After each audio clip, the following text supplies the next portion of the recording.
No hay de otra. Queridos hermanos, un texto muy propio para el tiempo de la esperanza, el tiempo de Adviento, y que de hecho nos propone la liturgia para el tercer domingo de Adviento, es el de la carta a los Gálatas, en la que se nos hace hincapié en la filiación divina de la que hemos sido objeto. Esto debe incrementar nuestra fe, avivar nuestra esperanza y traducirse en caridad. Escuchemos. Pero cuando llegó la plenitud de los tiempos, Dios envió a su propio Hijo, nacido de una mujer, nacido bajo el dominio de la ley, para liberarnos del dominio de la ley y hacer que recibiéramos la condición de hijos adoptivos de Dios. Y la prueba de que ustedes son hijos es que Dios envió a nuestros corazones el Espíritu de su Hijo que grita Abba, es decir, Padre, de modo que ya no eres siervo, sino hijo, y como hijo, también heredero por gracia de Dios.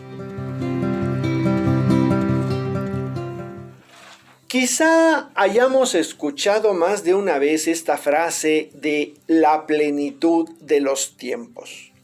Me gustaría iniciar contestando a la pregunta, ¿a qué se refiere esta frase? Bueno, vamos a escuchar unas palabras del Papa Francisco. Si nos fijamos únicamente en el momento histórico, podemos quedarnos pronto defraudados.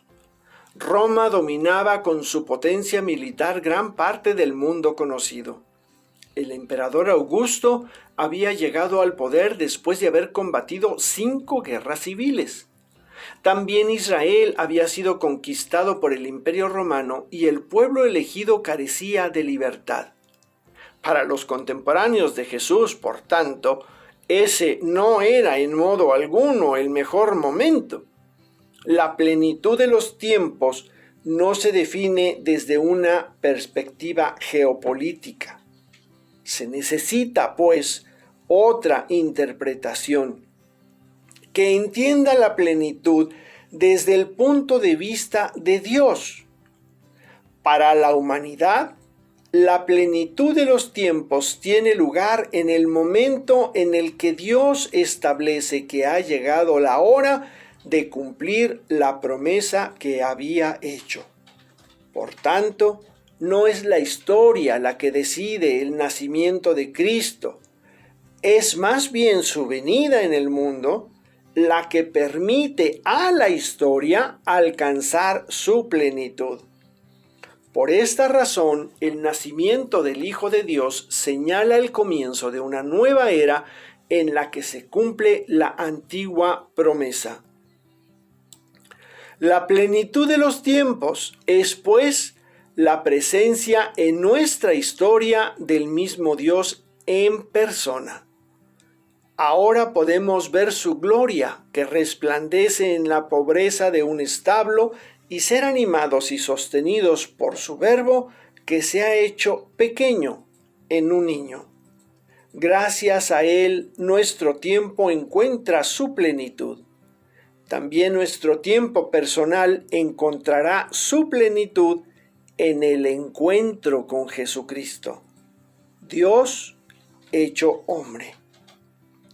Estas bellas palabras del Papa Francisco las pronunció en la misa del 1 de enero del año 2016 dentro de su homilía.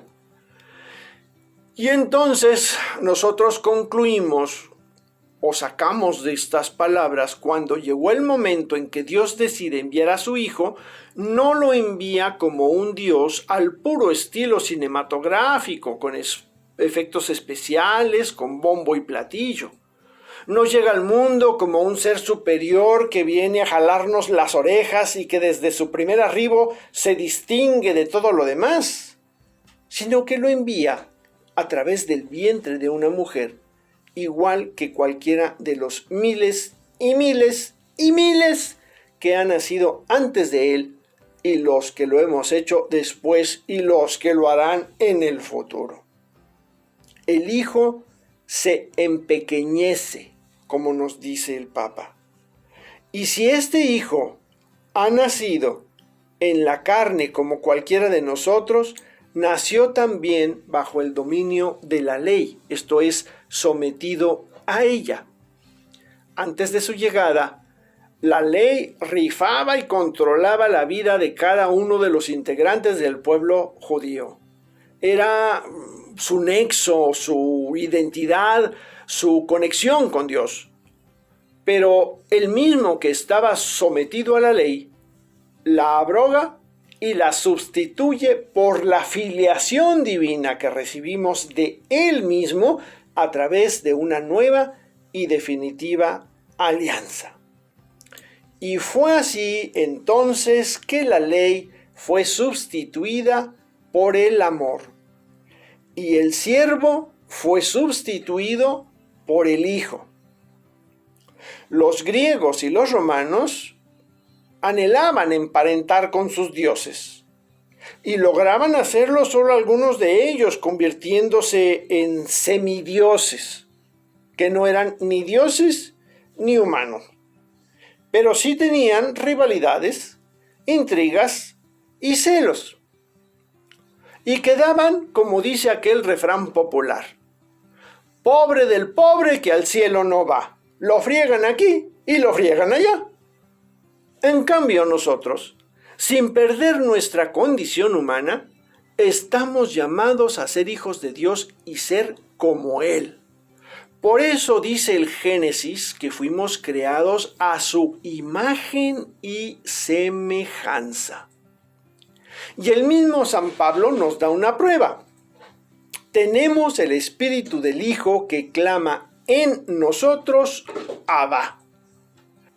La gran mayoría de las personas sentimos la necesidad de buscar a Dios, al Padre que nos creó, y de alguna manera llevamos su sello en nosotros. Hay incluso quien lo busca hasta en la negación. Pero todos tenemos esta necesidad, precisamente por tener esa semejanza con el Creador. Dios no solo creó al hombre. Hay más cosas en el universo de las que podemos imaginar. Y Dios pudo crearnos como una cosa más. Pero no fue así. Nos dio una conciencia que nos hace diferentes a todas las demás cosas creadas. Nos dio la razón, la inteligencia y la voluntad que combinadas hacen del ser humano un ser único en la creación. Nos ha infundido un espíritu, mismo que compartimos con los ángeles, quienes también tienen la voluntad, la inteligencia y la razón. Es maravilloso contemplar cómo dentro del mismo patrón del cuerpo humano, el Señor ha creado millones y millones de personas y todas han sido y serán diferentes, únicas e irrepetibles. Como cada uno de nosotros puede tener y tiene un lugar y un amor específico en su presencia.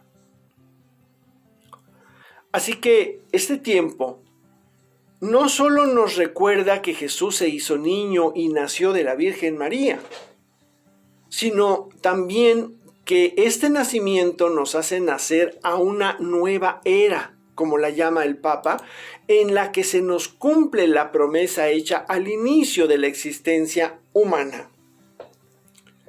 La promesa de un Mesías que no solo viene a traernos la salvación, sino que también hace posible que seamos elevados de siervos a hijos de aquel que nos amó tanto, que nos dio a su único Hijo para que todo el que crea en Él no perezca, sino que tenga vida eterna. como nos dice San Juan en el capítulo 3, versículo 16 de su Evangelio.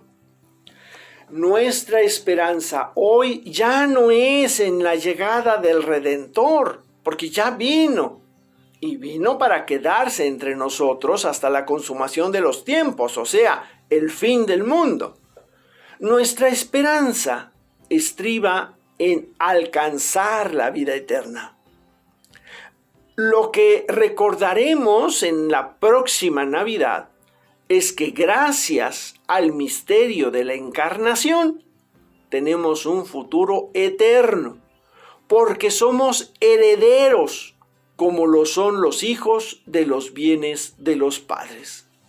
Y en este caso, la herencia es el cielo, es la vida eterna, es la comunión con Dios. Les dejo con esta bella frase. A mí me encantó la frase del Papa en su homilía que escuchamos hace un momento. La plenitud de los tiempos es la presencia en nuestra historia del mismo Dios en persona. ¿Voy a permitirle a Dios que esté presente en mi historia? ¿Cómo? ¿De qué manera? ¿En qué se va a notar? ¿Estará presente nada más en Navidad? ¿O le permitiré que esté presente todo el año? Bueno, si quieres aprender de Dios y vivir en su presencia, trabaja por tu fe. Estudia la Escritura, estudia la Biblia. Frecuenta los sacramentos, cumple los mandamientos, ora todos los días, aumenta la esperanza, trabaja por tu fe a tiempo y a destiempo, con la mira en la eternidad gozosa de los hijos de Dios, e incrementa el ejercicio de tu caridad. No hay de otra. ¿Es eso o nada? Soy Jorge Cervantes del Instituto Bíblico San Jerónimo. Hasta la próxima.